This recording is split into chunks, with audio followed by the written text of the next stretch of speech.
We are out in the...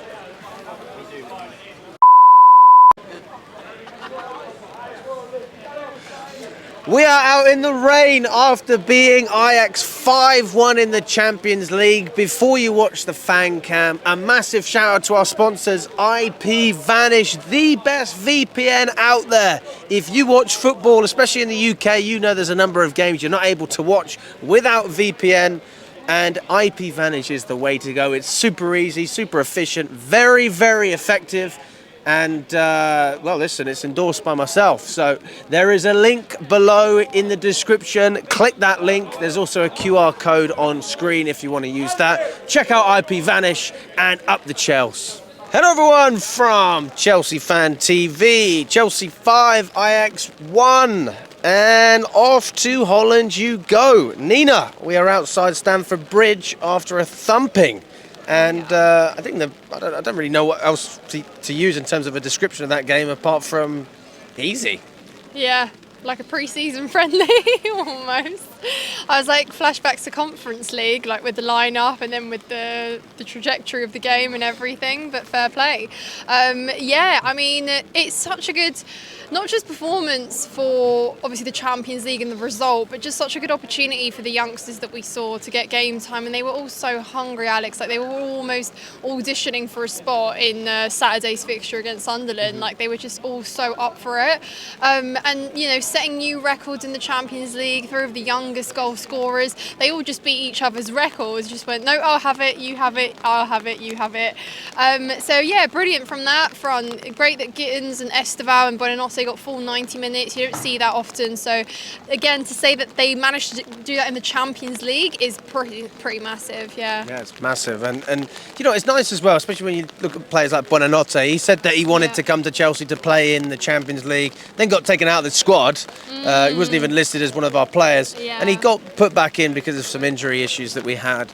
And you know, nice to see him starting. I don't think he got a goal or an assist in this game. But yeah, that's always pleasant as well. I mean, what did you make of his performance? Yeah, I thought it was decent. Again, like, you know, these are players that they are young, they're going to make mistakes, they're not all going to come good, and maybe half of these players probably won't even be at Chelsea next season, but it's good opportunity for them to get minutes. And I think tonight is almost so encompassing of what Chelsea has been in the last few years with this whole young player project. You know, to be able to field that young project tonight against Ajax, who, you know, good or bad form, is still a pretty big side to face in the Champions League. There's a lot of experience there. We've been involved in probably the most dramatic fixtures against them, you know, in different competitions. Yeah. So did you go to that 4-4 game? I wasn't there actually, but I know just everything from that game, you know, being 4-1 down and then coming back and then Azpilicueta scoring and then it being ruled off, just that game sent us through different waves. I think tonight was different because, again, we were playing against a 10-man Ajax side, but I still thought the energy was impressive, keeping that up, keeping going, and I'm actually a bit gutted we didn't score more in that second half, because I think potentially Estevao was looking at a hat-trick, you know, Gittins had opportunities, Lavia, like Achimpong even, these are all players who had shots, and I'm just thinking that's exactly what you want to see, just for confidence, just for boost, and even better, Alex, we get to rest our senior players because they deserve a rest, you know. Had it been Bayern Munich tonight, it would have been a different story, right? It wouldn't have been that way, but what we have going on right now is some momentum. You know, we have a little bit of a winning streak and we can head into Sunderland on Saturday riding the crest of a wave, hopefully, and just, again, build on that and get another win. What about the performance as a whole? Because we scored 5 goals, but in terms of the way we played, I mean, was it attractive? Was it fun to watch? Or do you just look at it as one of those games, we scored 5 goals, we got the job done, it was domination, but not necessarily attractive to watch? I think it was a mixture, but I'd say it was attractive to watch Estevao play because, I mean, he kept us on our toes in the second half. You know, it looked like we were just missing that final touch and we were creating chances and it was like, come on, like maybe we can go for another one. But just even Estevao alone, that performance individually was absolutely astonishing, Alex. I thought he was deserving of the Man of the Match award.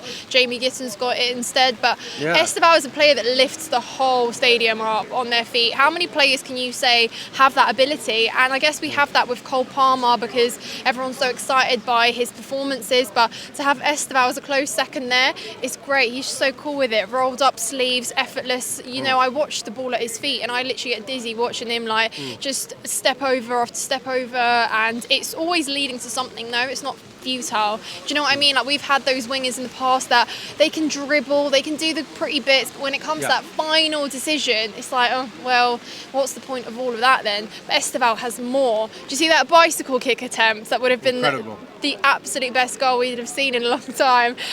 But he just backs himself. And, you know, you hear Maresca's comments after the game saying that he almost sees him in the same pathway as Cole Palmer, who at Man City, when Maresca was working with him and he was pretty much Estevao's age, he played out wide and just kind of gradually moved in a little bit centrally. So he could potentially be an option as well. But with Cole Palmer out, I'm looking at Estevao and I'm thinking, I want you to start, whether it be out wide, whether it would be behind our striker, but I'm just thinking you have so much about you, and the crowd responds to what they see. That's what we need at Stamford Bridge as well. You know, when atmospheres have been a little bit questionable, if you've got a player there that gets you off your feet and makes you sing about something, then that's a player you should start, and he deserves a start. Absolutely. I think one of the interesting things as well about Estevao is every time he dribbles with the ball, a lot of the time you see a player take a touch, take a few steps, take a touch, take a few steps. Every step he takes a touch as well. I don't know if I noticed that when I watched the slow-mo clip against Liverpool, and I think it was Palace, all the rest of it. Like, it's such a simple skill that people don't appreciate, and for such a young player to be able to do that, it shows that his ceiling is so much higher than even what we're seeing right now. And to be fair, like, we're hyping him up as if he scored 30 goals. We haven't seen that. But you see a player and you say, I have faith in you. And we didn't feel like that about Madueke. We didn't feel about that. We didn't feel that way about Jadon Sancho. A lot of the other wingers we love, even Pedro Neto. I don't think I'm getting 30 GA from him, but I still appreciate him. So to think that we have a player who can live up almost in a way to the potential of Cole Palmer, that is the next best thing that we've brought into this club. Absolutely. And like, to be excited about a player that isn't even scoring game in, game out. We're not talking about someone that's bagging us 20 goals right now. We're talking about someone who could potentially with the game time, but just like you say, everything he does before that last assist, that last shot, whether it be a pass, a cross, whatever, and he just backs himself. I see no fear in him. He doesn't feel inferior to any player on the pitch. He knows exactly how good he is, and he knows what he can bring to the team. So yeah, it was just so brilliant. I mean, I'm intrigued to see what he can do in the Premier League as well, because I think that's a player that you absolutely push and continue to hand minutes to. What about Caicedo at right back? We've seen it before with him inverting. What did you make of it today? He's obviously got his goal as well. Yeah, I mean, as soon as you saw the lineup, you just knew that was about to happen, right? Because Fofana's in the lineup, and I think Caicedo's a player that's so good, he's comfortable playing anywhere. I don't really prefer it, but I guess from a good perspective of it was that he didn't have to be that physical, and he got to be a little bit more kind of rested, and then he came off and we got our 5th goal, was it, or 4th? Can't remember. But yeah, I mean, I don't really want to see it like in the Premier League. I think we've got enough players now, and we definitely have players returning into our defence. You've got Fofana available. We have Reece James, obviously, who's been fit now for us for a while. And in the midfield, you've got Lavia as well coming back. You've got Lavia coming back. Yeah, definitely. You're looking at potentially playing Buonanotte a little bit more further up in the attacking midfield places in some of our less tougher games. So it's good that we're now getting injuries back as well, because that gives you more options. I think definitely at a point where we have tough games, but tonight is just so important, not just the result. Your Champions League games are not going to be as easy as tonight moving forward. Do you know what I mean? Like, we have some tough games to play, so absolutely take this result, take it for goal difference, for self-esteem, for the 3 points that aren't a given in the Champions League, and move on with your head held high. So we've got Atalanta, Karabag, Paphos and Napoli and Barcelona. So out of those games, like, where do you see us going? Well, I think Karabag and Paphos, I'd probably say, are definitely the easier games. I think Atalanta can present you challenges, potentially would be favourites, but again, it's not a game I look at and think 3 points. And then you've got Barcelona and Napoli, I think 2 tough games there. I mean, Barcelona, for obvious reasons, they scored 6 yesterday and they're on fire. But I just think these are the games that Chelsea wanted to play, right? These are the days we dreamed of when we were outside saying goodbye to the Champions League for years. We wanted to be back here to be playing these teams, so we're not about to complain and be fearful. Yes, we're the Club World Cup champions. To many, that doesn't mean much, but we were still there and we competed and we beat PSG in that final. So it counts for something.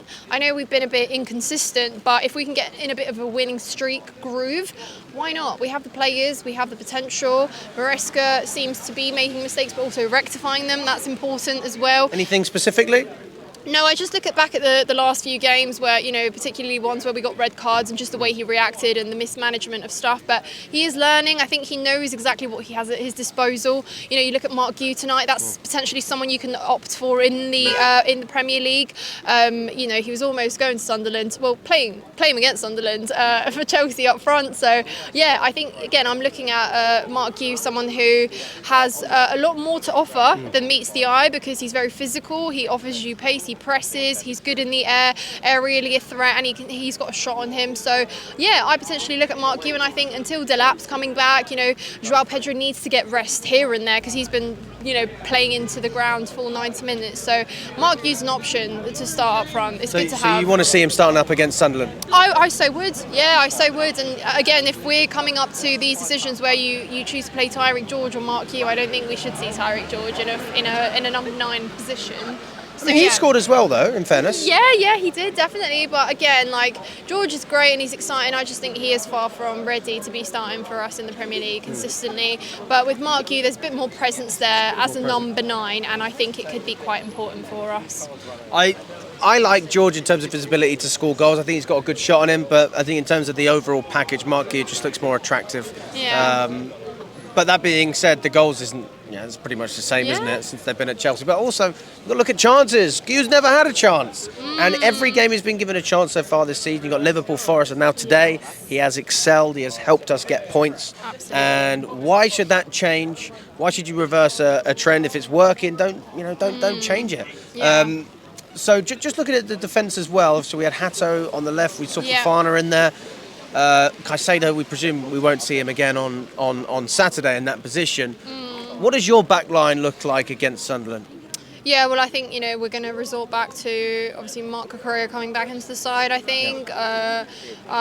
Reece James, because Gusto's suspended, isn't he? So we don't have Gusto as an option. I would play Reece James. I so would. I think it's great that we have him available. I don't really see a need to rest him or just let him play. He's in good form. He's in great form. Yeah. And then I suppose the question is, now that we have Tosin and Fofana available, how do you pair him up at the back? Because I think Josh Achimpong has been impressive. I think what we've seen from him is good. And if we want to have him as a bit more of a solid option there, then I think he needs to build some minutes. Yeah. So I potentially look at maybe pairing him with potentially maybe Fofana, just because Fofana needs to get back into this as well. And frankly, Fofana costs way too much to be eased in slowly or to be rested and benched. And he needs to play. He absolutely needs to play. So. And Jamie Gittins?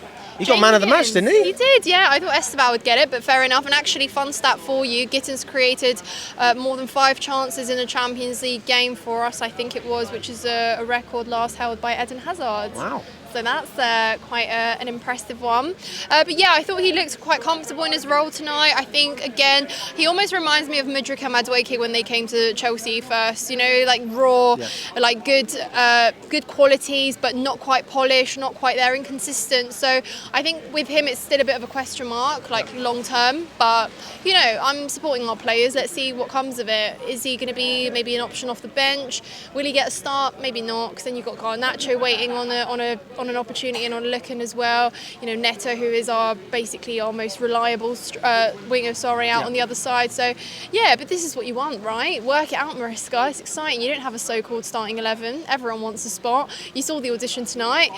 Trev, our oldest player on the pitch by the 90-minute mark. And, that's just as exciting as it gets, really, isn't it? Our young project prospering. Wow, what a finish. There you go. All right, nice one, good to see you, Nina.